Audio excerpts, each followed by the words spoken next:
The British Royal Collection is one of the largest private art collections in the world, with over 1 million objects, including a great collection of drawings by Leonardo Da Vinci.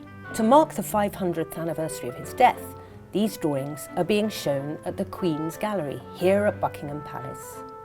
Martin Clayton, the curator, is going to give me a taste of what will be on display. So Martin, you must have been on a round the country tour with the drawings, I expect. Yes, I've been to all 12 venues this spring to lecture and talk and so on, and to see the enthusiasm that Leonardo has generated at every one of them was really quite special. But a great way to start the exhibition with this fabulous portrait. Well, it's, we think, the only authentic lifetime portrait of Leonardo. Everything else is posthumous or imagined. This was done by his pupil, Francesco Melzi. Towards the end of Leonardo's life, it shows him at about the age of 65 with this long flowing beard and long hair that he was very proud of. And one of the great things about his drawings is that he actually kept them, didn't he, a lot of them? Yes, everything in the exhibition is what was in Leonardo's studio at his death. He kept maybe 2,000 loose sheets, dozens of notebooks with him to the end of his life. Well, this remarkable survival is the album cover in which the drawings were housed for about 300 years. And this one album contained about 550 drawings by Leonardo. It contains so much of what we know about him today. And had this album been lost, we would know so much less about him. That's extraordinary. So really, this whole exhibition has come out of this album? This one album. That's right. Amazing. So this must have been a really exciting moment for you. And yes. How did it happen? Well, it's a drawing that I've been looking at for a while at Windsor. It's never been exhibited before. This is the first time it's ever been on public display. So was it a real eureka moment for you, or was it something that just gradually? Yeah. Gradually, you know, you test the idea out over a period of months or years, and you know, is it really? You don't want to sort of just say, it must be. And it's one of the miscellaneous sheets from the end of his career. You can see there's a small study of a horse's leg and a little bit of script by Leonardo there. So it's around the time he was working on an equestrian monument. But then an assistant must have picked the drawing up from Leonardo's workbench and made a couple of sketches of a smiling youth and an old man with a beard gazing into the distance. And if you look closely at this drawing, with comparison to the earlier portrait, the formal portrait of Leonardo, it's unquestionably the same individual.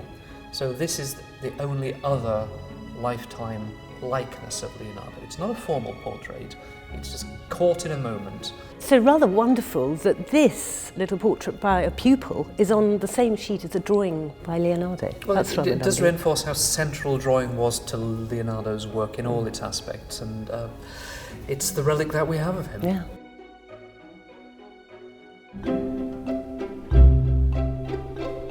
These are pretty much all that survives of Leonardo's preparatory work for the Last Supper. As an exercise in composition, it must have required dozens, hundreds of drawings, of course. but only these half-dozen sheets survive. And this is the only preparatory sketch that shows Leonardo working out the composition.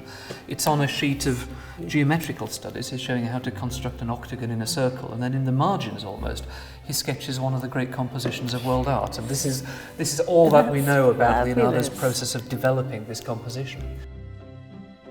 So it's absolutely spectacular to have them here hanging below. Yeah.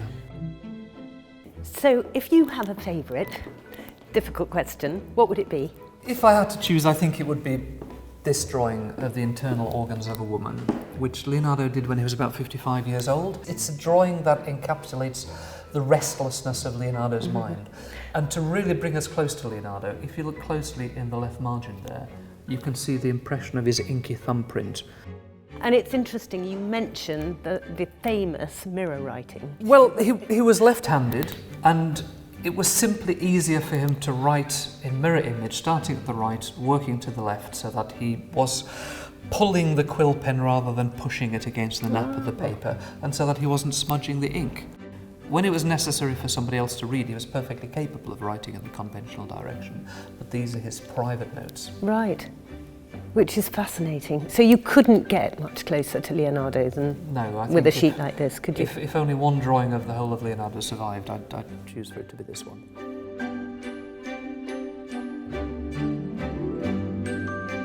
And I think if I could take away one drawing, it would be this one, this beautiful head of Leda. It's a lovely pen and ink drawing on paper, But for me, it really encapsulates the serenity that I associate with Leonardo's women.